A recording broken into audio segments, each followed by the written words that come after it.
सुप्रभात बच्चों। आज हम मंदाकिनी वर्णनम का प्रश्न उत्तर लेकर आए हैं। हम लोग पहले मौखिक प्रश्न की ओर चलते हैं। पहला मौखिक प्रश्न कह रहा है अभ्यास मौखिक का। मौखिक में अभ्यास करना है तो करो साथ में मेरे। एक पदेन उत्तरम वदत, एक पद में उत्तर देना है। अस्मिन् पाठे का नदी वर्णिता अस्ति। अस्मिन् पाठे मतलब हुआ इस पाठ में। का आया है नदी के लिए। किस नदी का वर्णन है। इस पाठ में कौन सी नदी का वर्णन है या किस नदी का वर्णन है। तो यहाँ तो प्रश्न के टाइटल से ही पता चल जाता है कि मंदाकिनी का वर्णन हम लोग पढ़ रहे हैं। तो इसका उत्तर क्या होगा बच्चों, मंदाकिनी। तो सिर्फ मंदाकिनी लिखना है। नदी यहाँ लिखा हुआ है, एक पद में देना है, इसलिए सिर्फ मंदाकिनी आपको लिखना है। प्रश्न ख कह रहा है मंदाकिनी कस्य नलिनी एव सर्वतः राजते। मंदाकिनी कस्य नलिनी इव सर्वतः राजते। मंदाकिनी जो है किस तालाब के समान जो है सभी जगह इसकी शोभा होती है, शोभा पाती है। राजते मतलब पाते हैं, शोभा पाते हैं। राजते मतलब, तो मंदाकिनी किस तालाब के समान, किस जलाशय के समान सभी जगह शोभा पाती है। तो इसका उत्तर होगा राज अस्य। राज अस्य इसका मतलब होता है कुबेर के। राज कौन है, तो कुबेर है। राजाओं के राजा कौन है, कुबेर है। तो कुबेर इसका मतलब कुबेर होता है। कुबेर के राज के नलिनी के समान, किसके समान, कुबेर के तालाब के समान शोभा पाते हैं। प्रश्न ग कह रहा है मंदाकिनी नदीम के अवागहन्ते। मंदाकिनी नदीम के अवागहन्ते। मंदाकिनी नदी में के यानी कौन। अब देखो के जो है बहुवचन है, तो कौन लोग, ये ध्यान देना है। कह कौ के होता है ना, कह एक वचन में, कौ द्विवचन में और के बहुवचन में। तो मंदाकिनी नदी में कौन लोग। अब गाहनते, अब गाहनते मतलब होता है स्नान करते हैं। तो मंदाकिनी नदी में कौन लोग स्नान करते हैं, ऋषि मुनि लोग। इसका उत्तर क्या होगा, ऋष्य। क्या होगा बच्चों, ऋष्य। अगला प्रश्न घ कह रहा है रामः मंदाकिनी नदीम काम दर्शयति। रामः मंदाकिनीं नदीम काम दर्शयति। राम जो है मंदाकिनी नदी किसको दिखाते हैं, काम किसको दिखाते हैं। ये स्त्रीलिंग है, काम। नदी भी स्त्रीलिंग है, काम भी, मतलब किसको दिखाते हैं। तो हम लोग को तो पता है कि राम जो है सीता के साथ थे, तो सीता को दिखाएंगे। तो इसका उत्तर होगा सीताम। क्या होगा इसका उत्तर, सीताम। रामः मंदाकिनी नदीम काम दर्शयति। राम मंदाकिनी नदी किसको दिखाते हैं, काम के जगह पर हो जाएगा सीताम। सीता को दिखाते हैं। किसको दिखाते हैं, सीता को दिखाते हैं।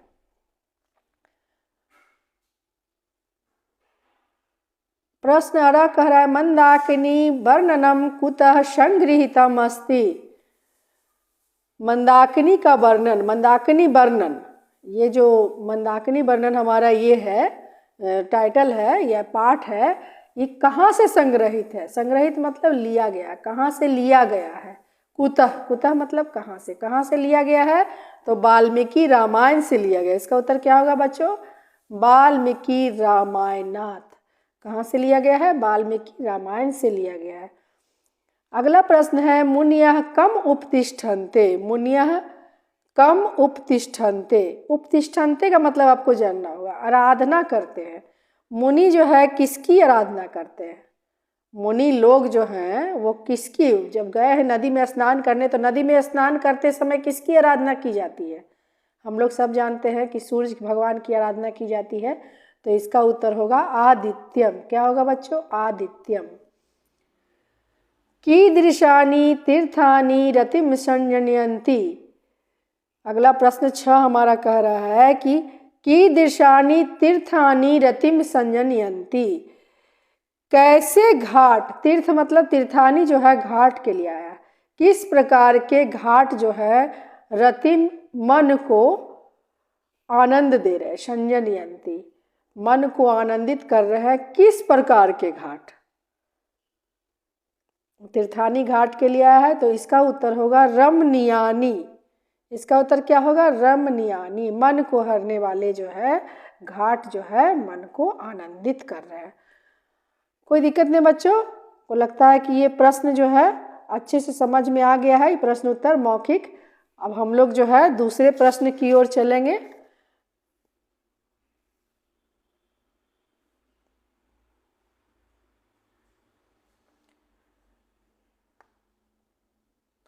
दूसरा प्रश्न हमारा कह रहा है बच्चों, अश्लोकांशम योजयित्वा पूर्ण अश्लोकम वदत। हमेशा मैं कहती हूँ बार बार कि प्रश्न को अच्छा से पढ़ो। ये कह रहा है अश्लोकांशम, अश्लोक का अंश, मतलब इस प्रश्न में अश्लोक का अंश दिया है, मतलब आधा श्लोक दिया गया है। अश्लोक के अंश को जोड़कर, योजित्वा मतलब जोड़ना, जोड़कर, यहाँ कतवा प्रत्यय लगा हुआ है जिसका अर्थ होता है कर, जोड़कर पूर्ण अश्लोक को बोलो। आधा श्लोक दिया हुआ है और आधा आपको बोलना है। तो जब श्लोक याद रहेगा तो जरूर बोला जाएगा। तो पहला श्लोक था हमारा क जटाजिंधरा काले, इसका आगे का होगा जटाजिंधरा काले बलकलोत्तर वास सह ऋष्यस्व अवागहन्ते नदीम मंदाकिनीम प्रिय। तो याद रहेगा तो आसानी से यहाँ पर लिखा जाएगा। और जो रिक्त स्थान है जटाजिंधरा काले के बाद क्या होगा? ये होगा बलकलोत्तर वाससः, और ऋष्यस्व अवागहन्ते के पास हो जाएगा नदीम मंदाकिनीम प्रिय। तो ये श्लोक भी पूरा होता है। प्रश्न ख का जो श्लोक है ये और भी बहुत सुंदर है। दर्शनम चित्रकूटस्य, खाली स्थान है तो यहाँ क्या होगा? मंदाकिन्याश्च शोभने। उसके बाद फिर खाली स्थान है अधिकम पूर्वासांच साच्य, यहाँ साच्य होगा, साच्य।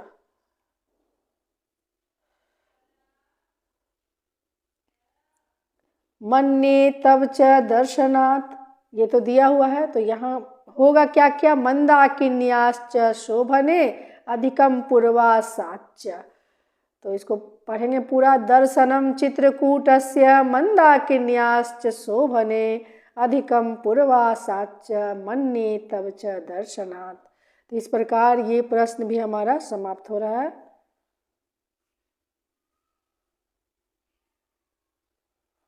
हम लोग अगले प्रश्न की ओर बढ़ेंगे बच्चों। अगला प्रश्न हमारा जो है लिखित है। अगला प्रश्न जो हमारा है वो लिखित प्रश्न है। इस पे हम लोग देखते हैं क्या कह रहा है। अभ्यासः लिखितः, लिखित अभ्यास करो। पहले क्या था? मौखिक था। लेकिन मौखिक हो चाहे लिखित हो, प्रश्न तो वही आते हैं एग्जाम में। मौखिक क्लास में जो है बोल कर ये करवाया जाता है, अभ्यास करवाया जाता है, और लिखित जो है लिखवा कर अभ्यास करवाया जाता है। दोनों ही एग्जाम में काम आते हैं। एक पदेन उत्तरम लिखत, एक पद में उत्तर लिखो। फिर से एक पद वाला आया है, एक पद में उत्तर लिखना है। तो प्रश्न क्या कह रहा है? मंदाकिनी नदी कस्य पर्वतस्य निकटे प्रवहति। इसको अच्छा से तोड़ो। मंदाकिनी नदी कस्य किसके, पर्वतस्य किस पर्वत के, क्या हो गया? किस पर्वत के, निकटे निकट में। यहाँ देखो षष्ठी विभक्ति लगा हुआ है। किस पर्वत के निकटे निकट में प्रवहति बहता है। इसका उत्तर होगा बच्चों चित्रकूटस्य। मंदाकिनी नदी किस पर्वत के निकट में बहता है? चित्रकूट के। कौन से पर्वत के? चित्रकूट के। अगला प्रश्न ख कह रहा है नित्यति व कह प्रतिभाति। नृत्य करता हुआ कह यानी कौन प्रतीत होता है, प्रतीत हो रहा है। नृत्य करता हुआ कौन प्रतीत हो रहा है? तो पर्वतः, पर्वत जो है, जब चित्रकूट पर्वत का वर्णन हो रहा था उस समय ये प्रयोग किया गया था कि पर्वत ऐसे प्रतीत हो रहे हैं मानो नृत्य कर रहे हैं। नृत्य करता हुआ पर्वत ऐसा लग रहा है, इस तरह से का वर्णन आया था। तो नृत्य करता हुआ कौन प्रतीत हो रहा है? कह। तो इसका उत्तर क्या होगा? पर्वत। पर्वत प्रतीत हो रहा है। कौन प्रतीत हो रहा है? पर्वत। प्रश्न ग कर श्याम प्रथम कह पीतानी जलानी कलुषितानी। श्याम प्रथम कह पीतानी जलानी कलुषितानी। श्याम प्रथम का मतलब होता है इस समय। कह मतलब कौन, बहुत सारे लोग हैं। कौन? पीतानी जलानी, जल को पीकर कलुषित कर रहे हैं, गंदा कर रहा है। कौन? मंदाकिनी नदी के जल को, यहाँ मंदाकिनी नदी नहीं दिया है, लेकिन कौन, इस समय कौन जल को पीकर गंदा कर रहे हैं? तो मृगों का समूह था, याद करो जब हम लोग पाठ पढ़ रहे थे, मृग यूथ है। मृगों का समूह जो है पानी को पीकर गंदा कर रहा था, फिर भी जो है राम के मन को मोह रहा था, उसके प्रति श्रद्धा जाग रही थी। तो क्या होगा? मृग यूथ है, मृगों का समूह। इसका उत्तर क्या होगा? कह। कह का मतलब क्या हो गया? कौन? तो मृगों का समूह। इसका उत्तर होगा मृगों का समूह। प्रश्न घ कह रहा है ऊर्ध्व बाहवः के सन्ति। ऊर्ध्व बाहवः के सन्ति। ऊर्ध्व बाहवः मतलब क्या होता है? भुजाओं को उठाए हुए। भुजाओं को उठाए हुए। के यानी कौन लोग? सन्ति मतलब हैं। भुजाओं को कौन लोग उठाए हुए हैं? तो इसका उत्तर होगा संसित व्रताः मुन्यः। क्या इसका उत्तर होगा? संसित व्रताः मुन्यः। जो कठिन व्रत को धारण करने वाले मुनि हैं, कठोर व्रत का जो पालन कर रहे हैं, वैसे मुनि जो है अपने हाथ को उठाकर सूर्य की आराधना कर रहे थे। तो इसका उत्तर क्या होगा? संसित व्रताः मुन्यः, कठोर व्रत का पालन करने वाले मुनि।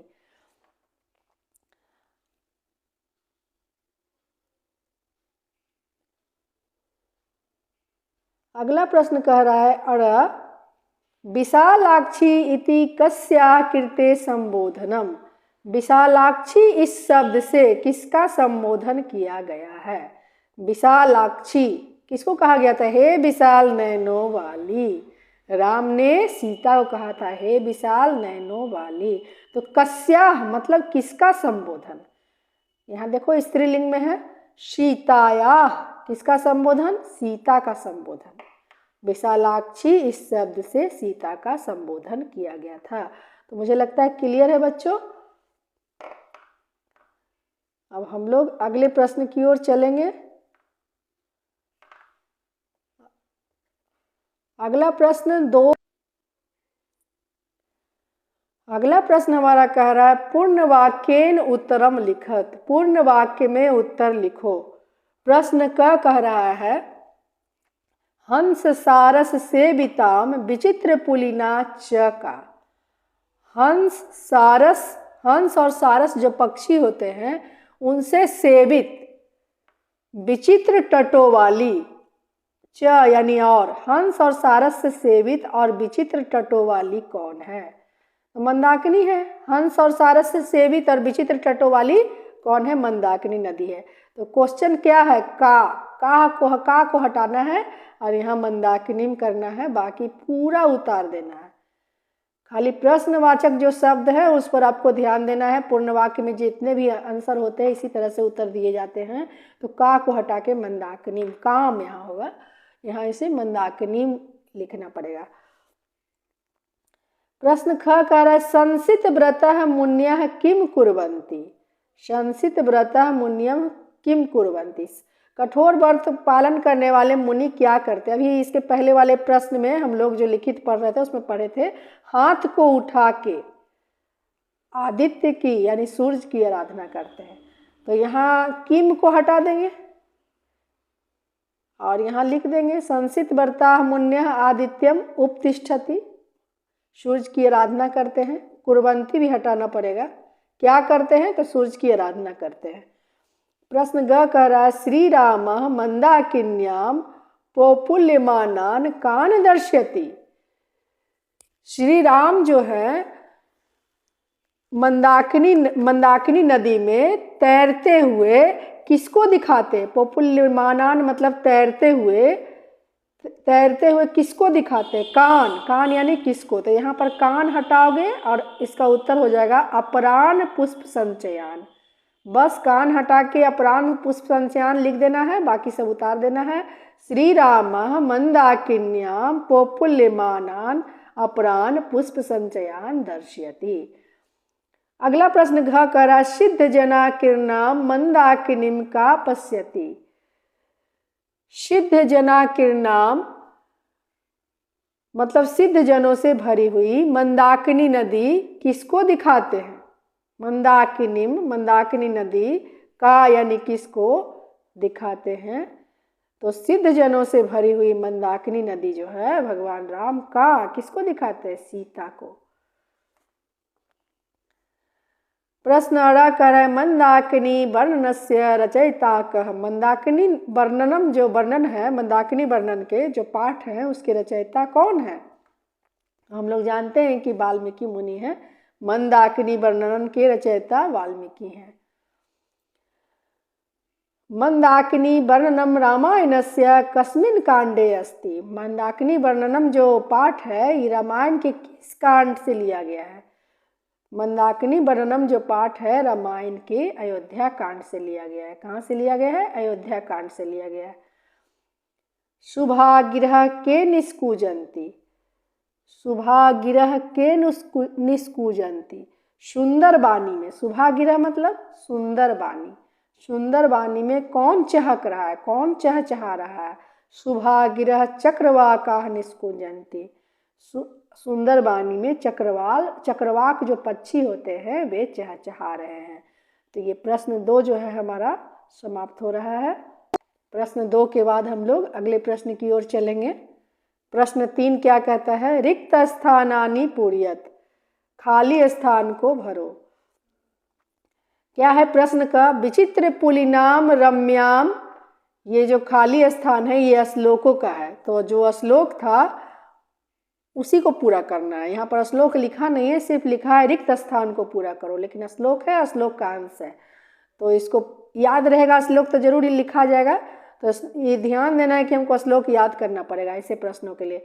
विचित्र पुलिनाम रम्याम हंस सारस सेविताम कुसुमय रूप संपन्नाम पश्य मंदाकिनीम नदीम। तो यहाँ विचित्र पुलिनाम रम्याम के बाद क्या होगा? हंस सारस सेविताम। और पश्य मंदाकिनीम नदीम के पहले क्या होगा? कुसुमय रूप संपन्नाम। तो क्लियर है बच्चों? प्रश्न ख देखो कौन सा श्लोक है। इसके बाद क्वचिन मणि निकासोदाम क्वचित। इसके बाद हो जाएगा ये क्वचित उत्पुलिन शालिनीम। फिर है क्वचित मणि क्वचित सिद्ध जना किरणा। यहाँ हो जाएगा सिद्ध जना किरणाम पश्य मंदाकिनीम। यहाँ क्या हो जाएगा? मंदाकिनी। मतलब श्लोक को पूरा करना है। दिक्कत नहीं है बच्चों? श्लोक याद रहेगा तो ये आराम से हो जाएगा। तो अब हम लोग अगले प्रश्न की ओर चलेंगे। अगला प्रश्न 4 और ये अंतिम प्रश्न है। इसको हम लोग देखते हैं। उदाहरणम अनुसृत्य। उदाहरण का अनुसरण करके कोष्ठक गत पदा नाम। कोष्ठक में दिए गए, देखो यहाँ कोष्ठक में दिया गया है, कोष्ठक में दिए गए पदों का समुचितम प्रयोगम, उचित प्रयोग करके, समुचित प्रयोग या उचित प्रयोग करके, कृत्वा यानी करके, वाक्यानि योज्यत, वाक्य को जोड़ो। तो जो खाली स्थान है उसको जोड़ करके बनाना है। तो उदाहरण भी दिया है, देखो मंदाकिनीम नदीम हंस सारस सेविता कुसुमय रूप संपन्ना। तो देखो ये श्लोक मंदाकिनी नदी जो है हंस और सारस से सेवित है, फूलों से अपने रूप से संपन्न है। तो कैसी लग रही है? तो यहाँ क्या होगा? नव्या, नई लग रही है, भव्या नहीं, रम्या। यहाँ उत्तर क्या हो जाएगा? रम्या। तो यही खाली आपको लिखना है, उत्तर रम्या। तो वहाँ पर तो खाली यही लिखना होगा एग्जाम में, लेकिन यहाँ पर रम्या लिख देंगे तो अच्छा लगेगा देखने में। तो प्रश्न क्या कहता है, इसी का अनुसरण करना है। सीता रामचंद्रस्य माता है सीता रामचंद्र की कि प्रिया है कि पुत्री है? तो हम लोग जानते हैं कि पत्नी भी है और प्रिया भी है। तो हम यहाँ क्या लिखेंगे? ऑप्शन प्रिया का आया है तो प्रिया लिखेंगे। क्या लिखेंगे? प्रिया। प्रश्न ख कह रहा है जटाजिंधरा ऋष्य। जटाधारी जो ऋषि थे वो कि अवगाहन्ते, वो कहाँ स्नान कर रहे थे, तो मंदाकिनी नदी में। यहाँ क्या उत्तर होगा, यहाँ खाली स्थान में मंदाकिनीम। अगला है ग संसित व्रताः मुन्या, कठोर व्रत करने वाले मुनि जो है उत्तिष्ठन्ते, आराधना कर रहे, किसकी, आदित्यम, सूर्य की आराधना कर रहे हैं। तो इसका उत्तर क्या हो जाएगा, आदित्यम। प्रश्न घ कह रहा है नदीम अभितः, उसके बाद प्रवृत्त इवा, नदीम अभितः प्रवृत्त इवा। तो नदी के दोनों ओर, कौन दोनों ओर क्या थे, अभितः मतलब दोनों ओर होता है धरा, धरा पृथ्वी थी, वृक्ष थे या पर्वत थे। तो नदी के दोनों ओर पर्वत थे, पर्वतः क्या होगा उत्तर, पर्वतः। प्रवृत्ता मतलब नृत्य, नदी के दोनों ओर पर्वत ऐसे लग रहे थे मानो नृत्य कर रहे हो, नाचते हुए प्रतीत हो रहे थे। तो यहाँ उत्तर होगा पर्वतः। उसके बाद अगला है अड़ा प्रश्न कह रहा है पूर्वासात दर्शनम। पूर्वासात मतलब होता है अयोध्या, अयोध्या निवास, अयोध्या निवास का दर्शन। अयोध्या निवास माने अयोध्या निवास के दर्शन से किसका दर्शन अधिक महत्वपूर्ण है, अयोध्या निवास के दर्शन से किसका दर्शन अधिक महत्वपूर्ण है। राम बोले थे गांव का, गांव का तो नहीं होगा, वनस्य वन का नहीं, चित्रकूटस्य चित्रकूट का। तो भगवान राम बोले थे कि अयोध्या निवास के दर्शन से भी चित्रकूट का दर्शन जो है महत्वपूर्ण है। अगला है पक्षिणः पर्यायवाची। पक्षिणः जो संस्कृत वर्ड होता है जिसका मतलब पक्षी लोग होते हैं, इसका पर्यायवाची शब्द क्या है। यहाँ खगः दिया है, यहाँ नगः दिया है, यहाँ द्विजः दिया है। तो द्विजः होगा जो पाठ में आया है, द्विजः। अस्मिन् पाठे रथांग वैना, इस पाठ में रथांग वैना, रथांग वैना किसके लिए प्रयोग हुआ है, चक्रवाक के लिए, चक्रवाक हुआ है। चक्रवाक जो है इस पाठ में जो रथांग वैना शब्द प्रयोग हुआ है इसका मतलब चक्रवाक होता है, रथांग वैना का मतलब चक्रवाक होता है। तो ये जो शब्द है इस पाठ में रथांग वैना आया है वो किस पक्षी के, खगस्य, कपोत के यानी कबूतर के, चक्रवाक के या काक के, किस पक्षी के पर्यायवाची शब्द है रथांग वैना। तो हम तो पहले ही बता दिए इसका उत्तर चक्रवाक होगा। चक्रवाकस्य, चक्रवाक पक्षी का पर्यायवाची है। तो हमको लगता है कि ये प्रश्न जो है क्लियर है, आपको दिक्कत नहीं है। तो इस प्रकार बच्चों हमारा यहीं पर जो है ये पाठ जो है समाप्त होता है। अब हम लोग 11वां पाठ जो है इसके बाद व्याघ्र पथिक कथा, उसके प्रश्न उत्तर में हम लोग मिलेंगे बच्चों। धन्यवाद।